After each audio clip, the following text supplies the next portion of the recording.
Our I can statement is E6. I can write an equation from a word problem. If you haven't already, please go back and watch the first video for E6. This covers the basics, keywords that represent different operations, and how to translate simple sentences. Today, we're going to build on that so that we can translate and write equations for word problems. So the first thing we're going to look at is an example equation and the three basic parts of a two-step equation. Okay? The easiest to identify in the story problem for me is usually the total amount. Okay? So that's represented by one number on one side of the equal sign. Okay? On the other side of the equal sign, we have two values that are added together. So we have our constant, that's a value that doesn't change and doesn't depend on our variable. And then we have the amount that does depend on the unknown or the variable. That number is usually written as multiplied by our variable x.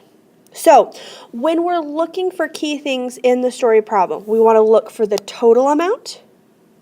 We want to figure out what the question's asking, what the variable is, and which numbers relate to the variable. Those are going to be the numbers that depend on the unknown. And which numbers stay constant but are part of the addition problem that makes our total. Let's take a look at our first story problem. Pearson rented a moving van for 1 day. The total rental charge is $66. A daily rental costs $45 plus 25 cents per mile. How many miles did he drive the van? So, what keywords do we see? Well, a big one that I know that I need to be looking for is total. Okay, and it tells me what the total rental charge is. I also see the keyword plus, okay, and that's going to tell me that these two pieces are probably related with addition. The other thing I want to look at as part of my annotating looking for keywords is I always make it a habit to underline what we're looking for. That's usually found in the last sentence in the question. It says, how many miles did he drive the van? So I'm going to underline how many miles did he drive. Okay, so that's going to remind me what I'm looking for. And you might decide right now that you want to choose your variable. In this case, I might choose M to remind me that M represents the number of miles he drove. So first, what is the total? Well, it tells us right here the total rental charge is $66. So that's going to be the total in our equation. Okay. The next thing we want to look at is the amount that depends on the unknown. Well, the unknown is miles. So I'm going to look for a quantity that's related to miles. Well, I see this phrase right here, 25 cents per mile. So 0.25 or 25 cents is the amount that depends on the variable. So the mileage depends on, or how much money we spend per mile depends on the number of miles we drive. The amount that stays constant then is going to be $45. That's the daily rental cost. Now you might be thinking, well, what if we travel more than 1 day? But remember, in the story problem, it tells us we only did it for 1 day. So this amount is going to stay constant for this particular problem, $45 for our daily rental fee. So let's write these three pieces of information in the format that we saw in the first slide. So remember, we have our total. That's going to go over here. That's 66. Okay? And that is going to be comprised of or equal to two pieces added together. And remember, that's where the keyword plus comes in. That reminds us of that. Okay? We have our $45 daily rental fee. That's the constant amount. That's the amount that doesn't change. And then we have 25 cents per mile. So we have 0.25 times m. 25 cents per our variable m, which represents the number of miles he drove.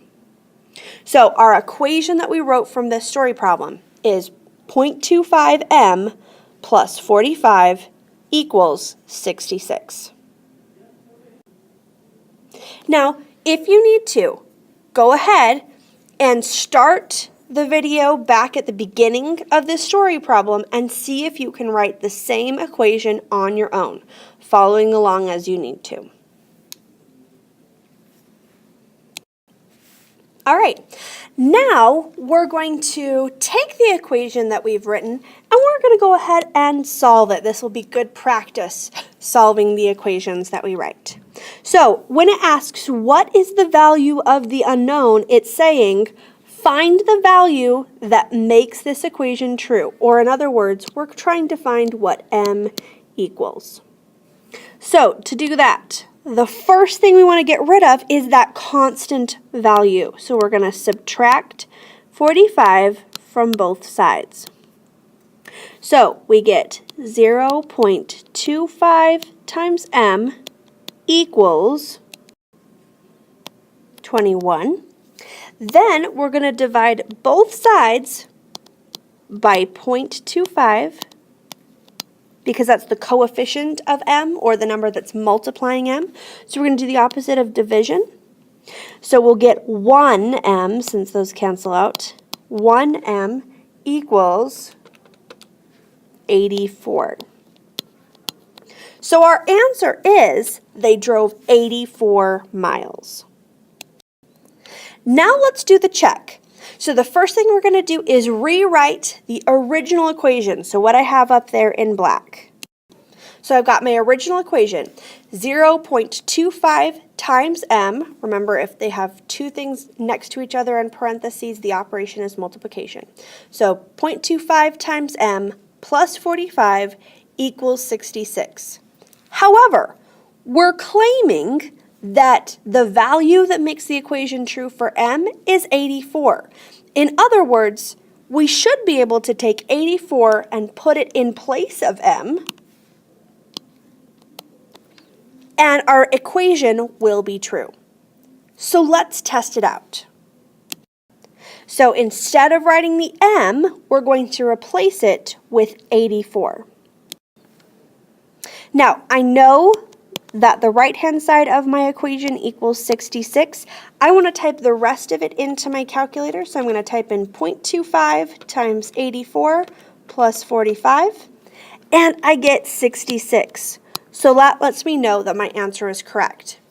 Now, one thing to keep in mind, though, is all we've shown with the check is that 84 is the solution to my equation. It doesn't tell me if the equation that I wrote is the correct equation for the problem. But another thing that you can do as another way of checking is to ask yourself this question. Is our answer reasonable? Does 84 miles make sense as an answer to this problem?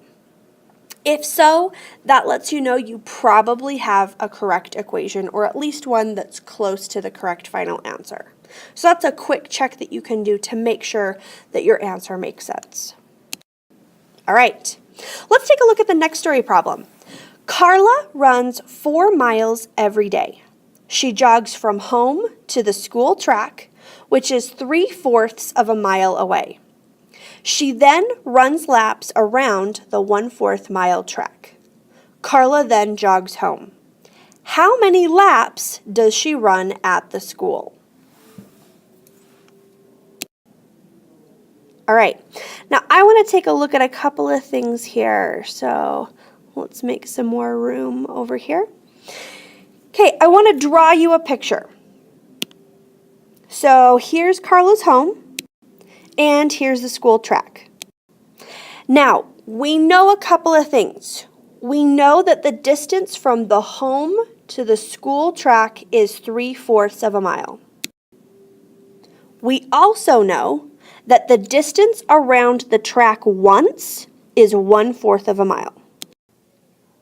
Now, we know that she jogs from home to the school track, then she runs a bunch of laps, and we don't know how many, and then she jogs home again. So, something to keep in mind. The distance from home to the track and then from track to home is 3/4 plus 3/4, or 3/4 times 2. That's going to be important when we look at the key pieces of information we need in our equation. All right, on your own, I want you to see if you can identify those 3 key pieces of information: the total amount, the constant amount, and the amount that depends on the unknown. Start the video up when you're ready to check your answer.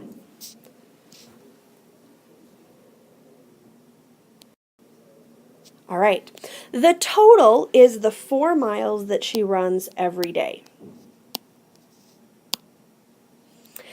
The amount that depends on the unknown is the 1/4 mile distance around the track.